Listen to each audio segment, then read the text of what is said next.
जदयू विधायक गोपाल मंडल के बेटे को एसआईटी की टीम ने धर दबोचा। गौरतलब हो कि गोपालपुर विधानसभा सीट के जदयू विधायक गोपाल मंडल के बेटे आशीष मंडल समेत 4 लोगों पर जमीनी विवाद को लेकर गोलीकांड में वारंट जारी किया गया था। इसी बाबत आज एसआईटी की टीम ने तिलकामांझी शीतला स्थान के पास से गोपालपुर विधायक गोपाल मंडल के बेटे आशीष मंडल को धर दबोचा। कुछ दिन पहले गोपाल मंडल के बेटे आशीष मंडल ने अपने रेस्टोरेंट में धूमधाम से क्रिसमस का सेलिब्रेशन किया था। बड़बोले नेता गोपाल मंडल के बेटे ने कहा था, मेरे पिताजी किसी से नहीं डरते और मैं भी किसी से नहीं डरता। उसका यह वीडियो सोशल मीडिया पर खूब वायरल हो रहा था। विधायक जी का नाम सुने होंगे, गोपाल मंडल जी, वो किसी से डरते नहीं है। उसी तरह मेरा भी नाम सुनिए, आशीष कुमार मंडल, हम भी किसी से डरते नहीं है। वरीय पुलिस अधीक्षक बाबूराम ने एक दिन पहले ही मीडिया से मुखातिब होकर कहा था, जमीनी विवाद के तहत गोलीकांड में अभियुक्त गोपाल मंडल के बेटे आशीष मंडल को जल्द गिरफ्तार किया जाएगा और 24 घंटे के अंदर ही उसे पुलिस ने गिरफ्त में ले लिया। इसमें केस में 4 अभियुक्तों की गिरफ्तारी का आदेश दिया गया है। चारों पे वारंट भी लिया गया है। कल ये सूचना मिली थी कि इसमें से एक अभियुक्त ने यहाँ अपने होटल में मौजूद थे, जिसके लिए थानेदार को बुला के हम लोगों ने सुबह में पूछताछ भी की है।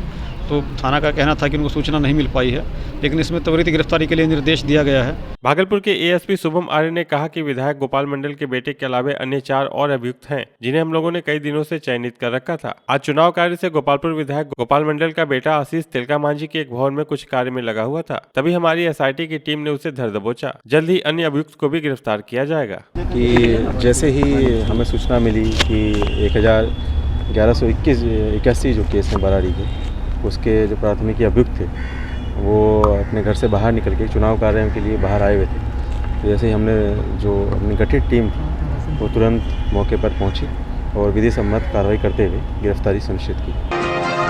भागलपुर नगर निगम में कल मतदान होना है। 27% मुस्लिम बहुलता वाले वोटरों के बीच मेयर और उपमेयर का चयन दिलचस्प होने वाला है। नगर निगम भागलपुर में कुल 3,37,321 वोटर हैं, जबकि मेयर पद के लिए 9 प्रत्याशी, डिप्टी मेयर के लिए 10 प्रत्याशी और पार्षद के लिए कुल 212 प्रत्याशी मैदान में हैं। इसी बाबत आज जिलाधिकारी सुब्रत कुमार सेन, वरीय पुलिस अधीक्षक बाबूराम, एसडीओ धनंजय कुमार के अलावा कई वरीय पदाधिकारियों ने मतदान में जिन कर्मियों एवं अधिकारियों को लगाया गया है, उन्हें सबौर कृषि विश्वविद्यालय के डीएवी पब्लिक स्कूल प्रांगण में कई बातों का दिशा निर्देश देते दिखाई दिए। जिलाधिकारी सुब्रत कुमार सेन ने कहा, भागलपुर नगर निगम के तहत मेयर, उपमेयर, पार्षद के शांतिपूर्ण मतदान कराने के लिए सभी कर्मी व अधिकारियों की जिम्मेदारी होती है। उसे हम लोगों को ढंग से पूरा करना पड़ेगा, जिससे शांतिपूर्ण मतदान हो पाए।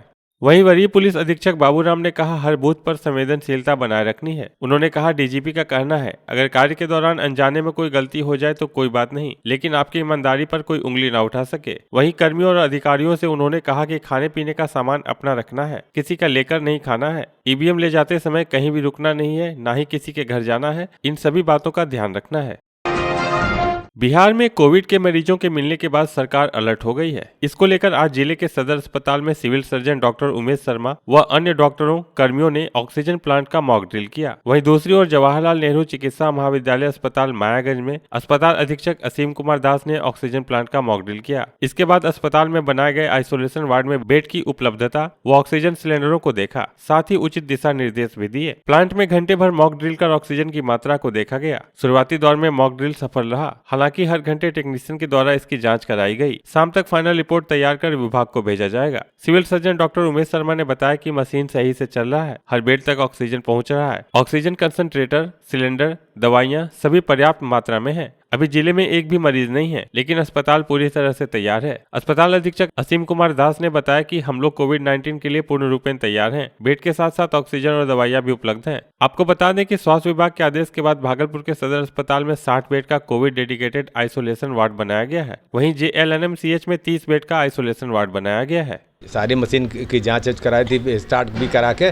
और हर बेड पर ऑक्सीजन पहुंच रही है ना। और हमारे पास ऑक्सीजन कंसंट्रेटर और आपका ऑक्सीजन सिलेंडर पर्याप्त मात्रा में, तो यहाँ कोई पैनिक करने की जरूरत नहीं है।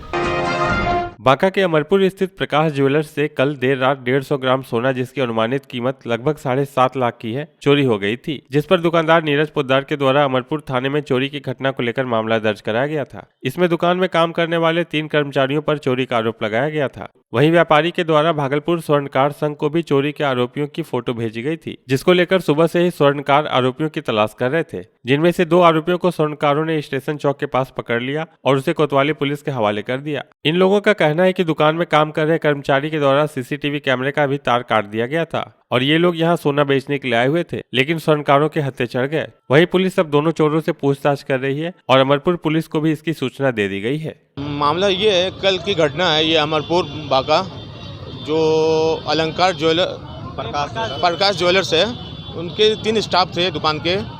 वो कल शाम को रात्रि में सीसीटीवी का कैमरा काट के उनके दुकान से जेवर 150 ग्राम लगभग चोरी किए हैं। तो वहाँ पर जो रात को घटना हुई थी, सुबह यहाँ पर भागलपुर सूचना हुई कि सर ऐसे ऐसे बात हुई है अनिल जी। हम लोग ने पूरी सोनापट्टी में जो भी हमारे जो ग्रुप था, सब में उसकी लड़के की फ़ोटो भेजी गई थी कि ये ऐसे ऐसे कांड हुआ है अमरपुर में। तो वहाँ से अमरपुर की जो दुकानदार है, 2-3 आदमी यहाँ पर आए हैं अभी, और उस सुबह से इसको खोज रहे हैं कि ये पता चला कि ये भागलपुर आए हैं सोना बेचने के लिए। फिर जैसे पता चला तो वो 2 आदमी यहाँ स्टेशन चौक में पकड़ाए इन लोग को, 2 आदमी को। नवगछिया पुलिस जिला के परबत्ता थाना क्षेत्र के गरैया गांव में जमीन विवाद को लेकर 2 पक्षों के बीच हुई मारपीट में दोनों पक्षों से 16 लोगों के घायल होने की सूचना है। घायलों का इलाज नवगछिया अनुमंडल अस्पताल में कराया जा रहा है। जानकारी मिली है कि विजय यादव अपना घर बना रहे हैं, जबकि सहेंद्र यादव का कहना है कि उनकी जमीन पर घर बनाया जा रहा है। इसी बात को लेकर दोनों पक्षों के बीच पहले विवाद हुआ, जो देखते ही देखते मारपीट में परिवर्तित हो गया। ग्रामीणों ने बताया कि उक्त जमीन विवाद की कई दिनों से गाँव में पंचायती की जा रही थी, लेकिन दोनों पक्ष अपनी जीत पर अड़े हुए थे। घटना की सूचना मिलते ही परबत्ता थानाध्यक्ष मौके पर पहुंच गए। थानाध्यक्ष पंकज कुमार ने बताया कि दोनों पक्षों से आवेदन दिए जाने के बाद मामले में कार्रवाई की जाएगी। मारपीट ऐसे हुआ कि जब सरपंच सब समक्ष हो गया कि घर बनाओ, अब अपना जमीन में बना रहा है, थाना को सब कुछ दे दिए, कागज पत्ता सब टोटल ओके कर दिया। उसके बाद हम सब सोचे कि बनाएंगे, प्रशासन आएगा, सरपंच आएगा। कौन चीज से मारा आप लोगों को? कोदाल से, डंटा उंटा से। ये पहले पलंग नहीं था, ये लोग मारे। कितने लोग थे मारपीट में उधर? कम से कम 15-20 आदमी थे। वो सबौर रेलवे स्टेशन के पश्चिम केबिन के पास देर रात ब्रह्मपुत्र मेल ट्रेन की चपेट में आने से गोपालपुर के रहने वाले दीपक कुमार की मौत हो गई। सुबह जब लोगों ने शव को देखा तो इसकी जानकारी रेल पुलिस सहित परिजन को दी। परिजनों ने मृतक की पहचान की। वहीं रेल पुलिस शव को कब्जे में लेकर पोस्टमार्टम के लिए भेज दी है। आसपास के लोगों का कहना है कि युवक विक्षिप्त था और रेलवे पटरी पर रात में बैठा हुआ था। वहीं ट्रेन के चपेट में आ जाने से उसकी मौत हुई।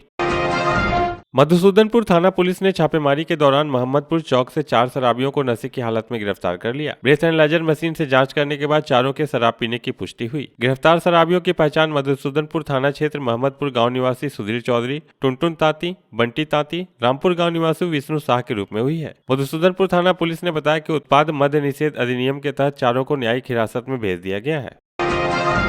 कल नगर निकाय चुनाव को लेकर मतदान होना है और आचार संहिता लगी हुई है। उसके बावजूद भी भारतीय राष्ट्रीय मजदूर कांग्रेस इंटक की तरफ से कचहरी चौक पर आचार संहिता का उल्लंघन करते हुए मध्य प्रदेश भोपाल के सीहोर लोकसभा क्षेत्र के सांसद साध्वी प्रज्ञा की तस्वीर को जलाया गया और उनके खिलाफ जमकर नारेबाजी की गई। इन लोगों का कहना था कि हिंदुओं को चाकू लेकर चलने की बात कहने के बयान को लेकर ये लोग विरोध कर रहे हैं। वहीं आचार संहिता लगे होने के बावजूद भी कार्यकर्ताओं ने आचार संहिता का जमकर उल्लंघन किया और भीड़ इकट्ठा कर नारेबाजी की। प्रदर्शन का नेतृत्व ओम प्रकाश उपाध्याय, भारतीय राष्ट्रीय मजदूर कांग्रेस के प्रदेश अध्यक्ष कर रहे थे। वहीं देखने वाली बात यह है कि जिला प्रशासन अब इनके खिलाफ क्या कार्रवाई करती है।